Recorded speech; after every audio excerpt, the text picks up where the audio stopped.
Queríamos saber cómo empieza.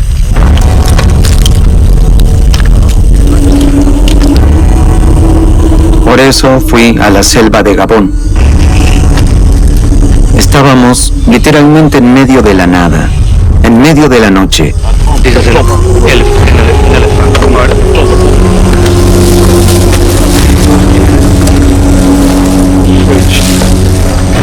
Y abrir esas cajas es como abrir la caja de Pandora.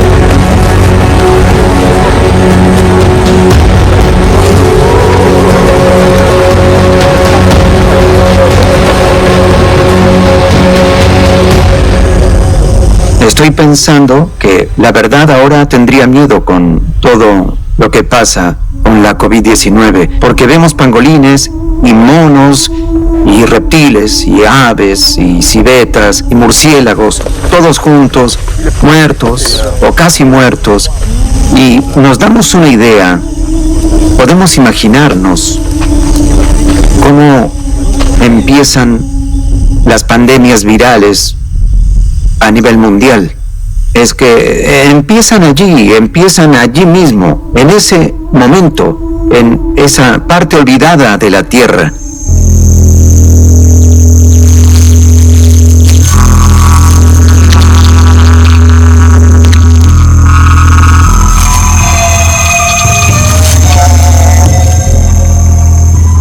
Bueno, me invitaron a... Sigo a diario lo que pasa con la COVID. Directo desde las salas y las oficinas en casa de todo el mundo, los científicos, expertos y activistas comparten historias sobre la pesadilla hecha realidad.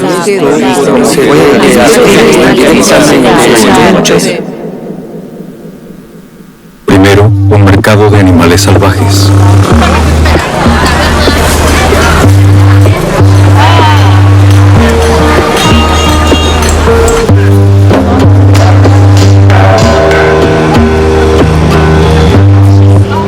Cuando visitas un mercado de animales, ves a esa fauna salvaje viva o apenas viva o ya muerta que está apilada en montañas gigantes.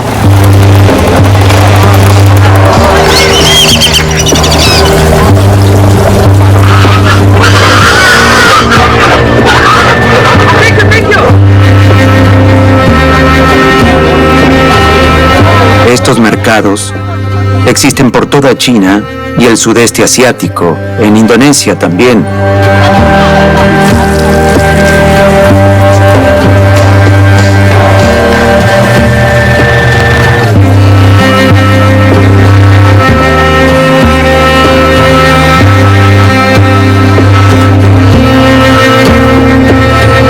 Y fue solo el destino el que decidió que todo esto empezara en Wuhan.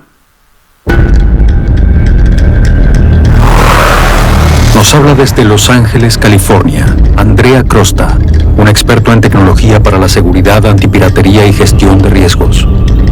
Usa su sabiduría para luchar contra el crimen ambiental en todo el planeta. Sigo a diario lo que pasa con la COVID-19, minuto a minuto, especialmente porque tengo amigos y familia en Italia y vi toda esta crisis. Vi cómo fue el inicio de esta crisis en Occidente, en Europa, pero ninguno de mis amigos, nadie de mi familia, ninguna de las personas con las que yo tengo contacto entendió la relación entre la pandemia y la venta de animales salvajes para explicarle al público el origen de esta pandemia y cómo llegamos a este punto terrible. Es peligroso infiltrarse en este ámbito. Andrea toma acciones encubiertas para rastrear la cadena de suministros y hallar a los culpables. Luces. Es un poco raro. En el medio encontramos a los impulsores, a los facilitadores de todo esto. Bien, perfecto. Listos. Y son delincuentes sofisticados. No solo trafican animales, también lavan dinero, están en el tráfico de personas, la falsificación de documentos, hacen de todo. Yo diría que el tráfico de animales, además de todas las consecuencias en este caso, nos demuestra claramente que no podemos forzar a la naturaleza impunemente.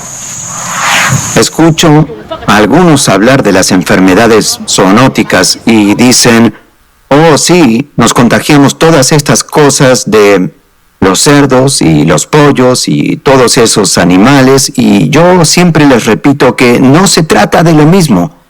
Estas enfermedades provienen de la selva, provienen de animales exóticos.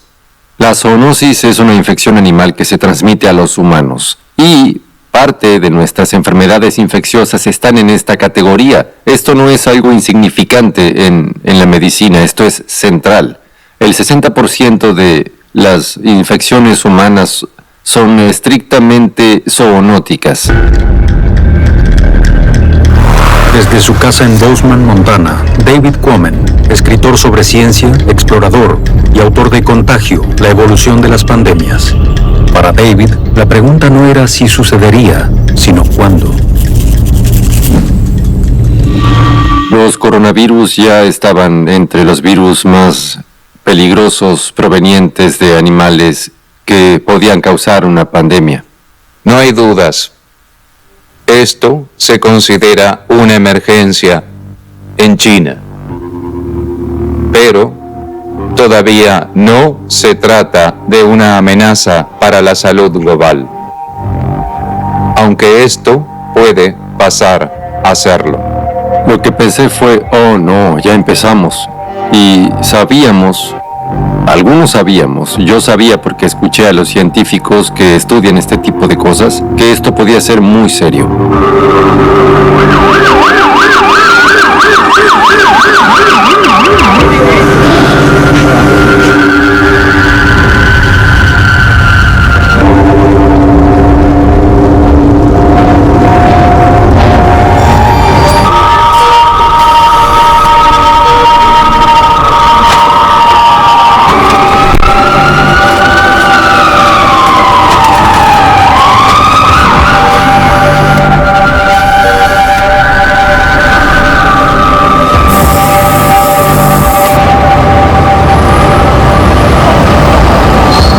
Este virus, el nuevo coronavirus, es uno de los virus más exitosos del planeta.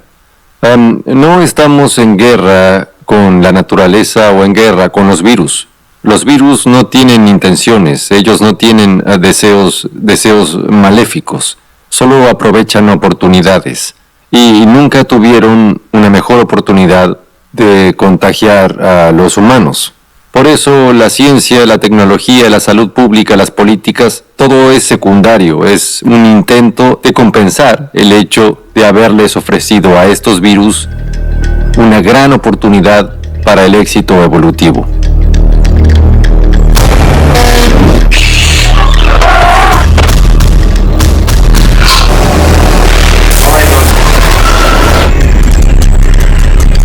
Estos contagios suceden cada vez con mayor frecuencia, al menos desde 1961. Ese año fue la fiebre hemorrágica boliviana.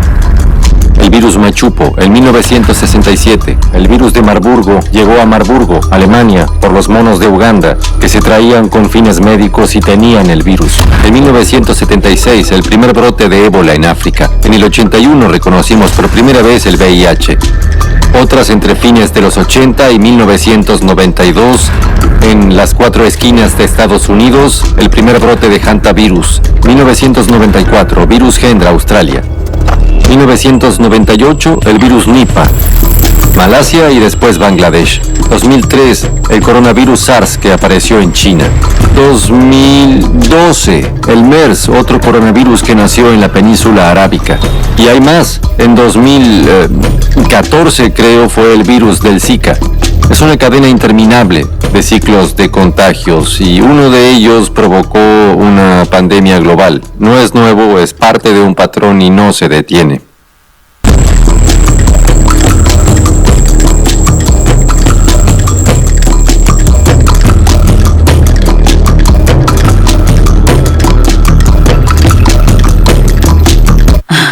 Yo no duermo bien desde principios de febrero por toda la información que vi y escuché y que por desgracia se hizo realidad. Desde Rancho Cucamonga, California, Tracy McNamara, veterinaria experta en enfermedades zoonóticas. En el verano de 1999, como directora de patología del zoológico del Bronx, identificó un virus letal. Es como una repetición, un déjà vu del virus del Nilo Occidental. Caían cuervos del cielo con síntomas neurológicos, caían a las exhibiciones del zoológico. Busqué enérgicamente llegar a un diagnóstico para que lo que los afectara no matara a las aves del zoológico. Y coincidió con el anuncio del CDC de muertes por una encefalitis desconocida. Mismo momento, mismo lugar, y me pareció que los vínculos temporales y espaciales no podían ignorarse. La infección que mataba a aves podía matar a neoyorquinos. Tracy temía que fuera un virus nuevo para la veterinaria, incluso para la medicina humana. Y respiré hondo, llamé a mi familia para despedirme y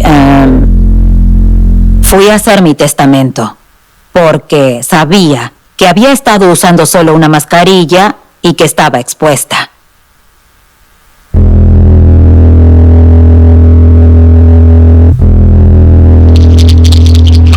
Llamé al CDC y les expliqué que me preocupaba el posible vínculo entre las aves y la gente con encefalitis. Pero esa hipótesis fue desestimada de inmediato y continuó durante 3 semanas mientras había humanos expuestos en el zoológico, mientras morían aves y mamíferos.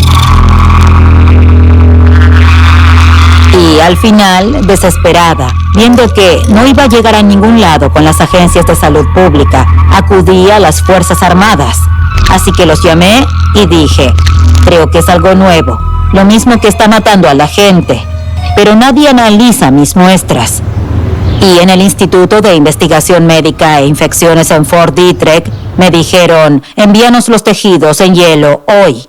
Y entonces todo cambió. Porque ya no era una veterinaria la que le decía al CDC, hay un gran problema. Era el personal del ejército.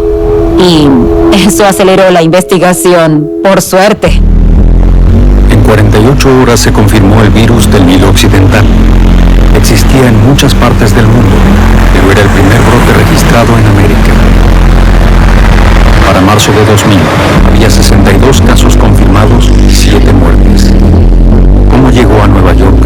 Es un misterio, pero sí sabemos de dónde viene.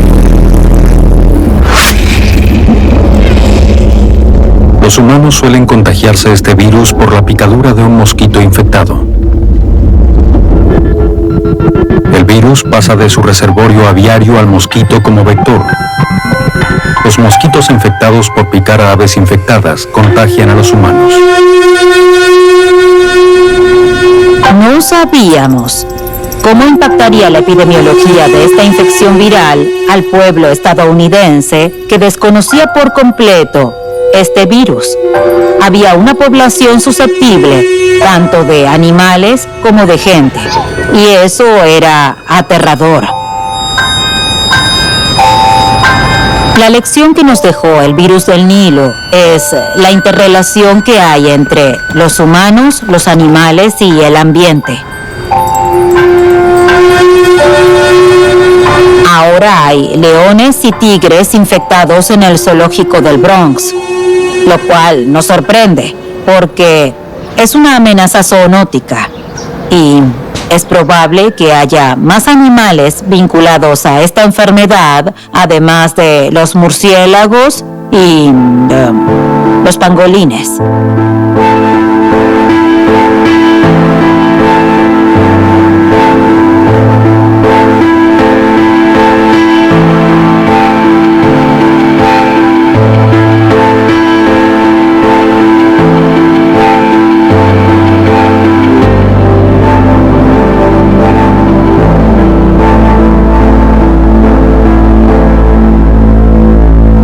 Hay una gran variedad de patógenos que no conocemos en el mundo.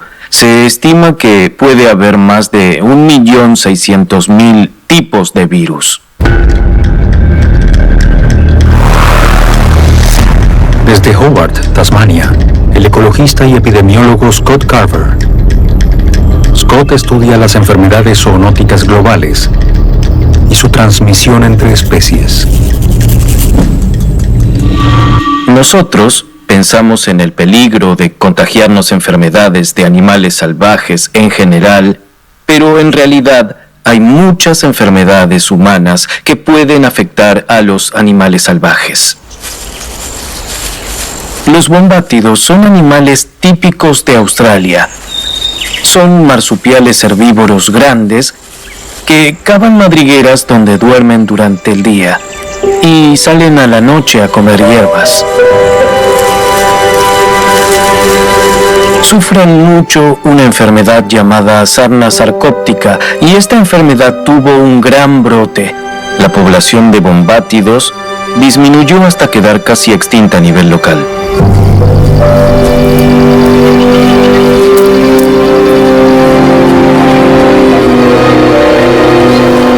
Pierden mucho pelo y se les engrosa la piel como una costra. Y con el tiempo pierden cada vez más peso hasta que mueren por otras infecciones como consecuencia de esta enfermedad.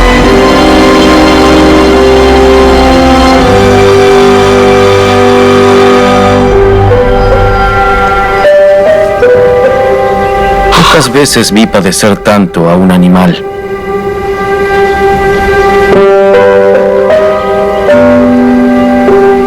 Lo interesante de esta enfermedad es que afecta a los animales en todo el mundo, incluso a los humanos.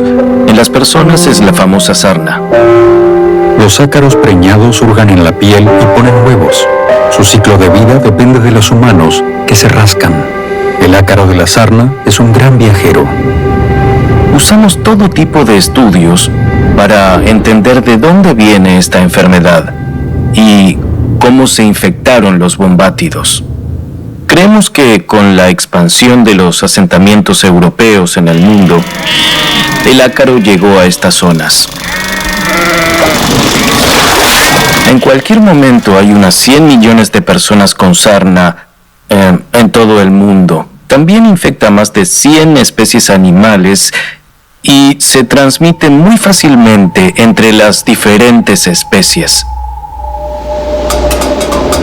Si un virus pasa de su hospedador e infecta a otro tipo de animal no humano, por ejemplo, un animal con el que tiene contacto en un mercado, como una civeta o un puercoespín o un pangolín en un mercado chino o quizá un cerdo, el virus se replica ampliamente en ese animal. Si de allí pasa a los humanos, ese animal es un amplificador, porque el virus se multiplicó en ese intermediario.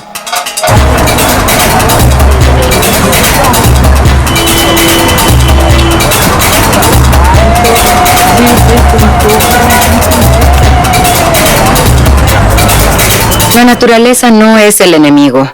Hay gente que dice que La naturaleza es nuestro enemigo. La naturaleza no es el enemigo. No podemos culpar a los animales por la pandemia. En Apex, Carolina del Norte, la veterinaria Cheryl Stroud es directora ejecutiva de la One Health Commission, que llama a todas las disciplinas a cooperar en el cuidado de la salud de humanos, animales y del ambiente en todo el mundo.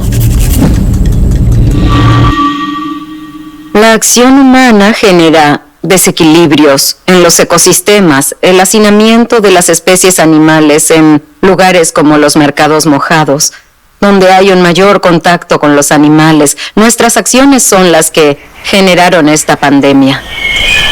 Las acciones humanas como la destrucción de hábitats llevaron al brote del virus de Nipah en 1998.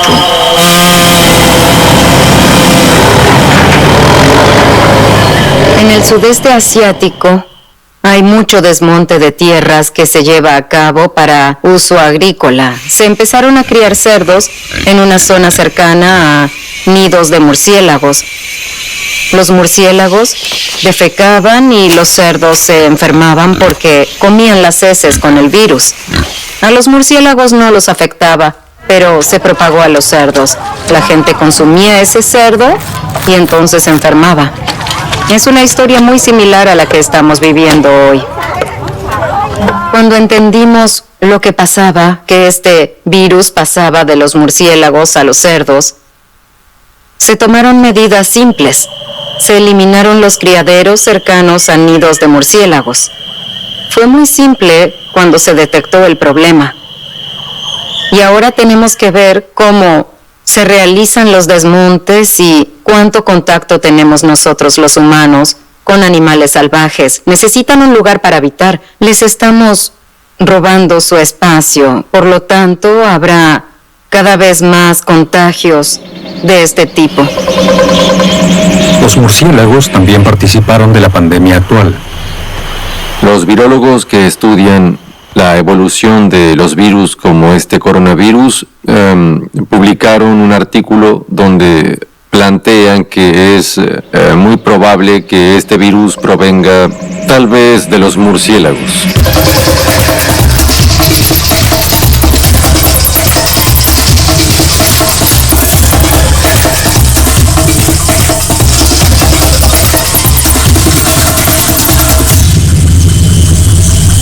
Los murciélagos son similares a otros animales. Todos los animales del mundo tienen muchos virus, incluyendo a los humanos.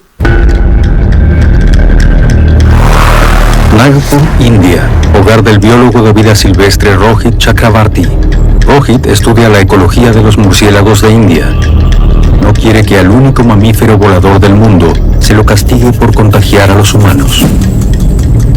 Bueno, con el brote de COVID-19 se demoniza a los murciélagos, pero esto no es su culpa. Ellos son animales muy importantes. Hay dos tipos de murciélagos en el mundo: los que comen fruta y los que comen insectos.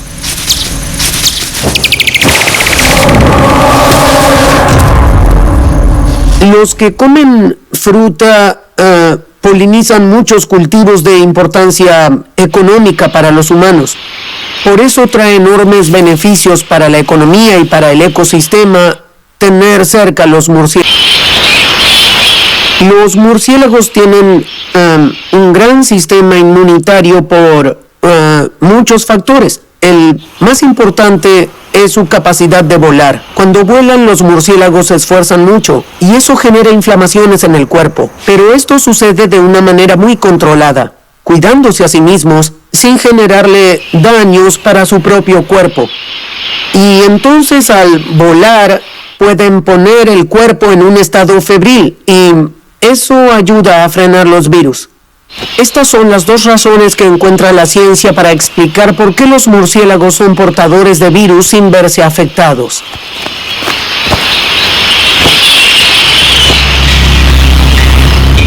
Los murciélagos son sospechosos, pero el SARS-CoV-2 puede haber pasado a los humanos por un intermediario. Es una gran incógnita científica, porque después del brote, el mercado de Wuhan se cerró. No hay rastros de los animales que vendían. Entendimos que el problema vinculado a cómo se originó el virus es un tema confuso para el público en general. En Ann Arbor, Michigan, Cheng-Xin Shang usa diversas ciencias para interpretar datos biológicos en una disciplina llamada bioinformática, que ahora se está usando para identificar el origen del coronavirus. Por dos motivos es importante hallar la fuente animal del SARS-CoV-2. Controlar a la COVID-19, la enfermedad humana causada por el coronavirus SARS, requiere más que una cuarentena. Primero, si hallamos al hospedador del SARS-CoV-2, podemos alejar al animal de la gente para evitar más infecciones. Y segundo, podemos reducir el riesgo de futuros brotes si la gente se acerca a la fauna silvestre.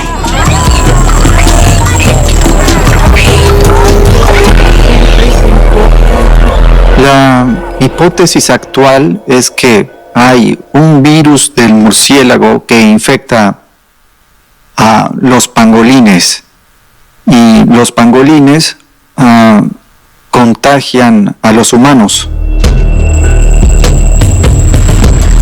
Encontramos un virus muy cercano con una secuencia genética similar en los pangolines, pero lo que hallamos se parece en un 90%. Entonces, si algo se parece en un 99%, podríamos decir que es el mismo virus. Y hay tantas dudas que Shang sigue probando su teoría. Seguimos estudiando los pangolines y otros animales. Por desgracia, no les puedo dar una respuesta satisfactoria por ahora. Creo que como sociedad tenemos que tener muchísimo cuidado y esperar y escuchar lo que se descubra en base a la genética del virus. Tenemos que darnos tiempo y no culpar a un animal. Hay que ver exactamente qué pasó. Bueno, creo que en realidad el mundo no está escuchando a la ciencia. La ciencia viene advirtiendo sobre las pandemias, pero de alguna manera las ganancias económicas y los valores culturales parecen subordinar y postergar a la ciencia. Varios meses antes del brote se descubrió que los pangolines eran portadores de coronavirus. El descubrimiento de que los pangolines se infectan con el coronavirus se dio en 2019. Por eso se sospecha tanto de los pangolines ahora.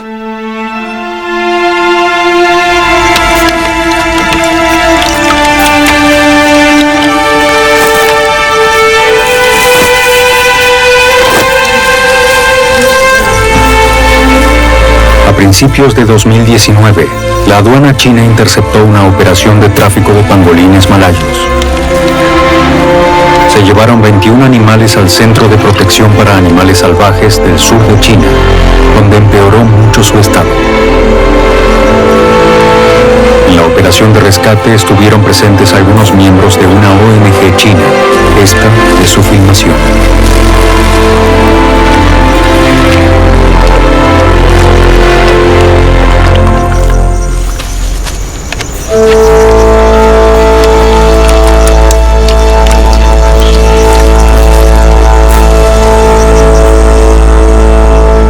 Murieron más de 10 pangolines antes de que nuestro equipo y nosotros llegáramos a este lugar. Solamente quedaban 4, pero tenían moco, también tenían dificultad para respirar y mucha tos. Todos estos son síntomas evidentes de una enfermedad respiratoria.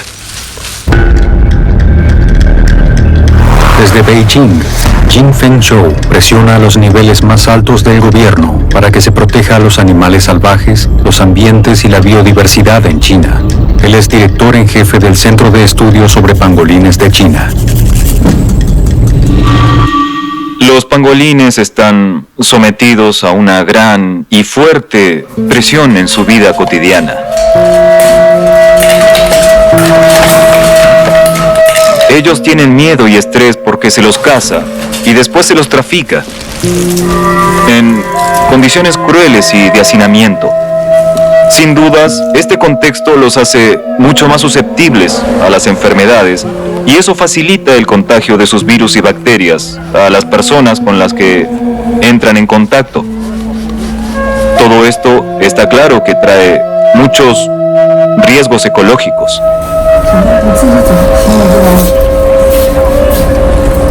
A pesar de los esfuerzos, todos los pangolines malasios que visitaron Jing Feng y su equipo en 2019 murieron. Finalmente se encontró que estaban infectados de coronavirus, pero se trataba de un coronavirus distinto al que causó esta pandemia.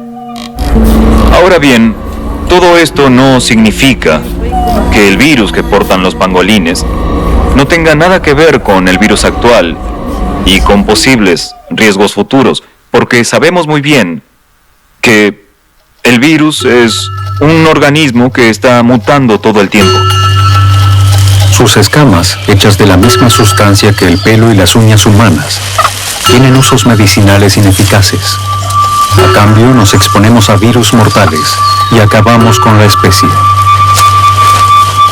Sabemos muy bien que aunque la causa de la pandemia no sean estrictamente los pangolines son un verdadero símbolo, porque se trata del mamífero más traficado del mundo.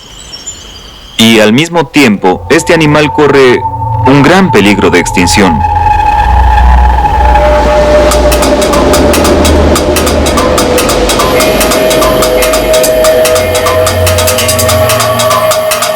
Si sacudes el árbol, puede caer algo.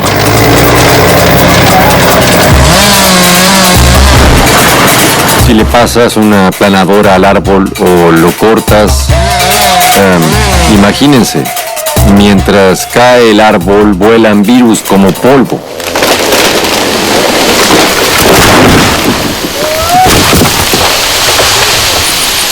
No lo digo literal, sino metafóricamente, pero significa que cuando destruimos los ecosistemas, les damos a los virus que viven en los animales la oportunidad de ser virus humanos. Podemos tragarlos, respirarlos y pueden pasar a ser nuestros virus. A pesar de todo esto, a pesar de la tragedia mundial y esta pandemia, sigue habiendo tráfico ilegal de vida silvestre. Tenemos que imaginarnos una especie de aspiradora gigante de animales, ya sea vivos o muertos, alrededor del mundo.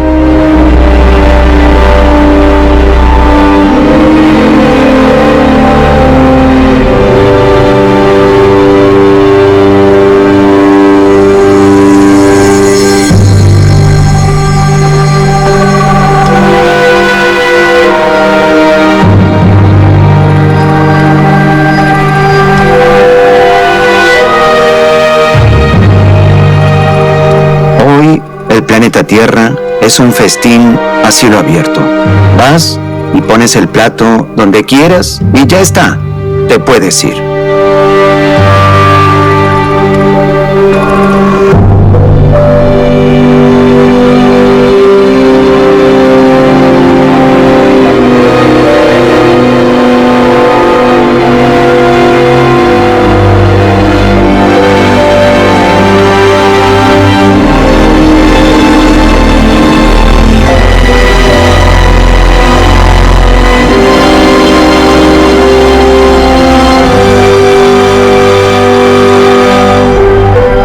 Tenemos mucha inteligencia, mucho poder, mucha hambre. No es solo por comer murciélagos o pangolines, es un problema global y todos somos responsables de las decisiones que tomamos. Lo que comemos, lo que compramos, lo que usamos, nuestra electrónica, nuestros viajes, todas estas cosas nos acercan a los virus que viven de forma natural en los animales salvajes. Si tenemos un celular, somos parte del problema porque los celulares y las computadoras requieren un mineral específico llamado coltán. ¿Al coltán de dónde lo sacamos? De pocos lugares en el mundo, y uno de ellos es el sudeste de la República Democrática del Congo, donde las minas de coltán están cerca de un ecosistema variado, lleno de gorilas de planicie y monos de diverso tipo y murciélagos. Entonces, al comprar un celular, le pedimos a un minero que vaya a ese bosque y nos extraiga coltán. ¿Y qué va a comer el minero? El minero o la minera come animales salvajes y se arriesga a contagiarse sus virus. Nosotros impulsamos todo esto con las decisiones que tomamos.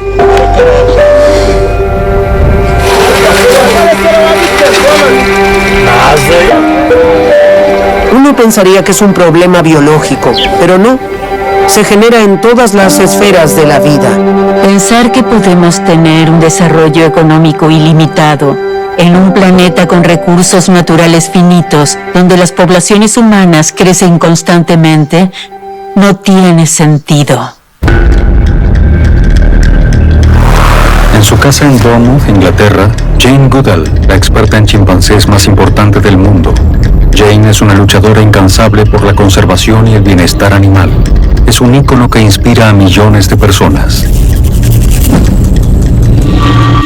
Nosotros estamos atrapados en un estilo de vida materialista, somos codiciosos. Lo que tenemos que hacer son dos cosas. Uno, hay que aprender en el que llamamos el mundo minoritario, el mundo occidental, que hay que aprender a vivir con menos.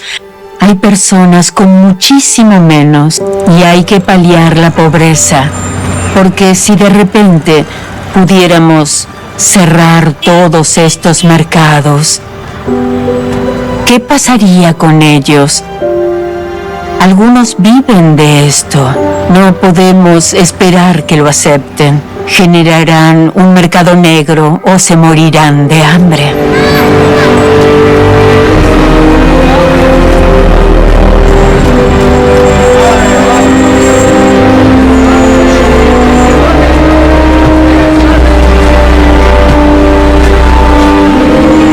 Se dice que hay unos 7.200 millones de personas en el mundo. Ya estamos agotando los recursos naturales. La naturaleza no tiene tiempo de reponerlos.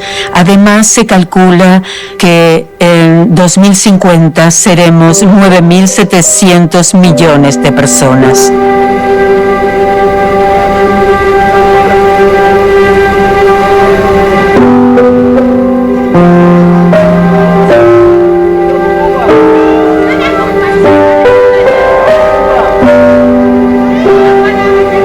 Toda la gente en el mundo mayoritario, en el sur global, quiere tener el mismo nivel de vida que nosotros.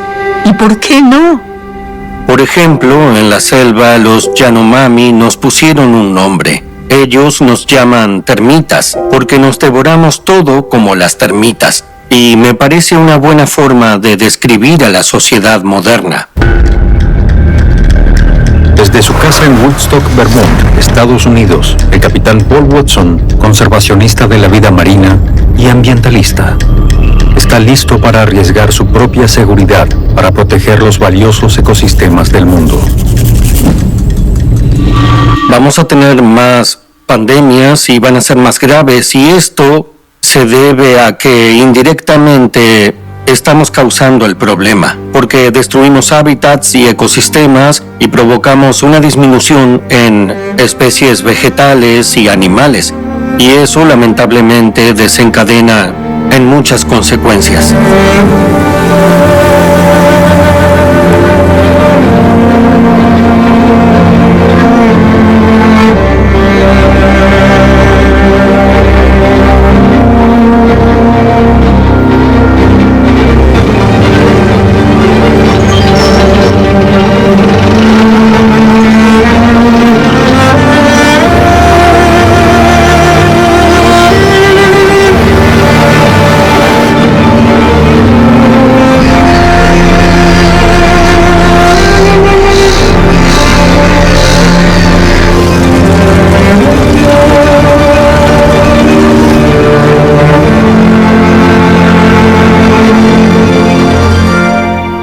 millones y millones de personas todos los años por enfermedades causadas por parásitos o por virus o por bacterias y no prestamos atención. La diferencia con esta es que es una pandemia mundial y, como dijo cínicamente un científico, esta afecta a la gente blanca. Y afecta a las economías.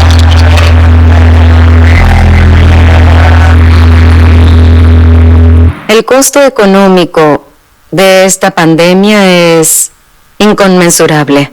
Les doy un par de ejemplos. En 2003, cuando tuvimos SARS en 37 países, el costo económico, el impacto económico global fue de 40 a 54 mil millones de dólares, miles de millones de dólares. El ébola en África Occidental de 2013 a 2016 nos costó unos 53 mil millones de dólares.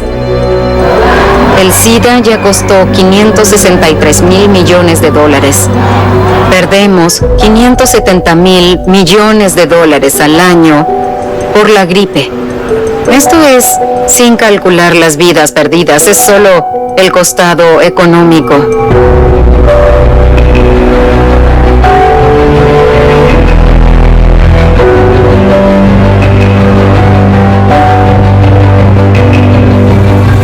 Esta pandemia actual superará por mucho las cifras que mencioné.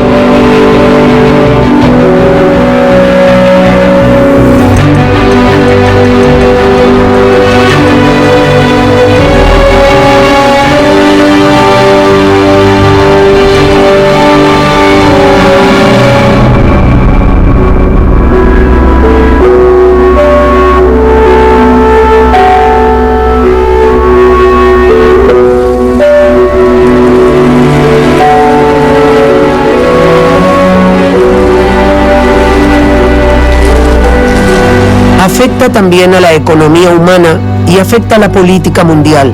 Por eso, considero que esa debe ser la lección que nos quede de este brote. Nada va a cambiar hasta que pongamos a la ecología por encima de la economía. Si no reconocemos que no hay economía sin una ecología sana. La salud animal, tanto de humanos como de especies no humanas, así como la ambiental, deben verse como una sola cosa o peligrarán nuestras vidas. Que no haya una vigilancia o un seguimiento de las enfermedades de los animales salvajes es un problema. Y al invertir todo el dinero solo en estudiar la salud humana, indefectiblemente vamos a enfrentar nuevos peligros infecciosos, nuevas enfermedades zoonóticas que se contagian entre animales y humanos. Y no vamos a detectar ese peligro viral hasta que haya mucha gente en una sala de emergencias o cuerpos en la morgue. La única forma que tenemos de colaborar es entender que nos necesitamos y necesitamos intercambiar datos entre los sectores. Estamos viendo que no podemos encasillarnos, no podemos seguir con esta horrible falta de colaboración, sin compartir información unos con otros. ¿Acaso vamos a seguir luchando por nuestro planeta así?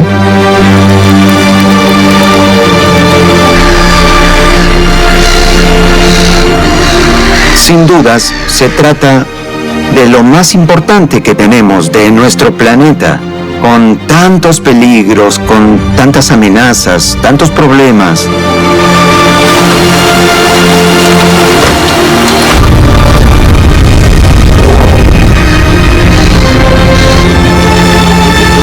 Y aún así no cooperamos, no compartimos y en realidad nos peleamos entre nosotros como niños pequeños. Y esto debe cambiar porque si no vamos a perder. Y perder solo significa que ese será nuestro fin. Se vislumbran cambios desde el lugar donde se detectó por primera vez el brote de COVID-19. Creo que solo se pueden resolver la crisis climática, la crisis de la biodiversidad y las crisis futuras realizando un trabajo y esfuerzo en conjunto. Comparado con lo que pasó después del SARS, del año 2003, hubo un gran cambio. En 2003, en ese año, cuando pasó el peligro, se quitaron todas las restricciones y los mercados de animales salvajes volvieron a abrirse como si nada de todo eso hubiera pasado. Pero esta vez, la decisión de la Asamblea Popular Nacional terminará con el fin de este brote. Hay más controles cada día que pasa. La organización de Jin Feng le da al pueblo chino una voz unificada.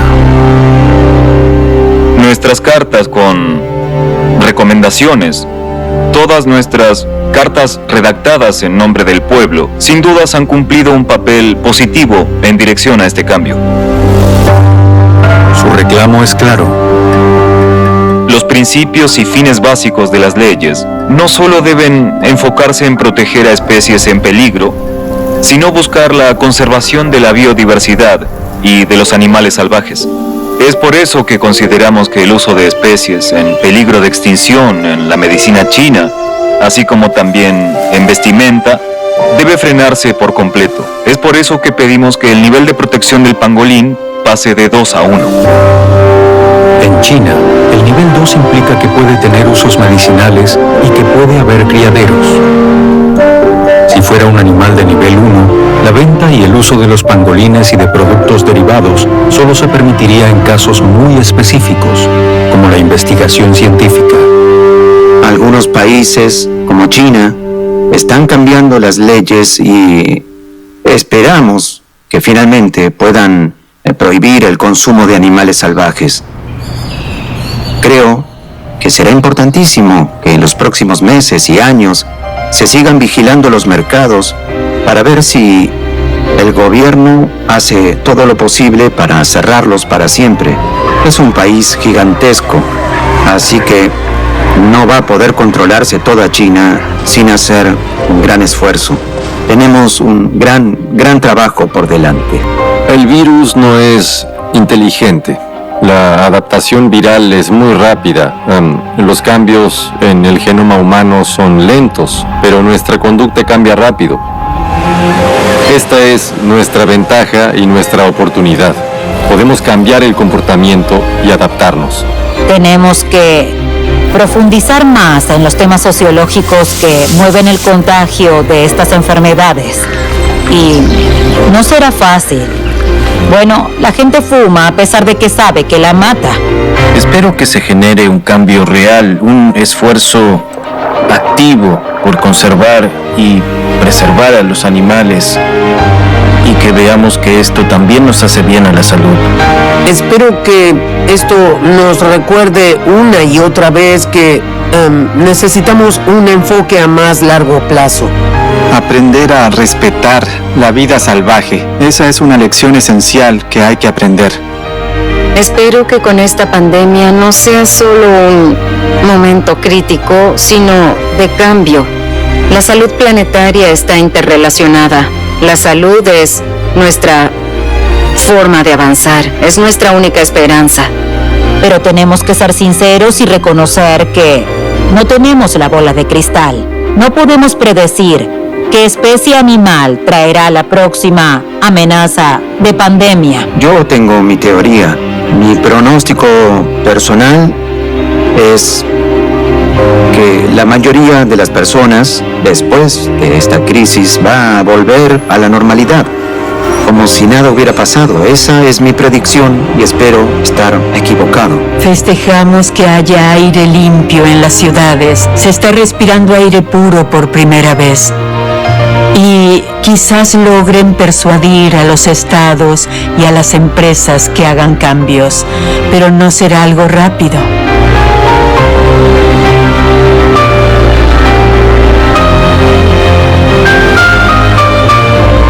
Espero que aprendamos algo de esta pandemia porque la próxima será peor.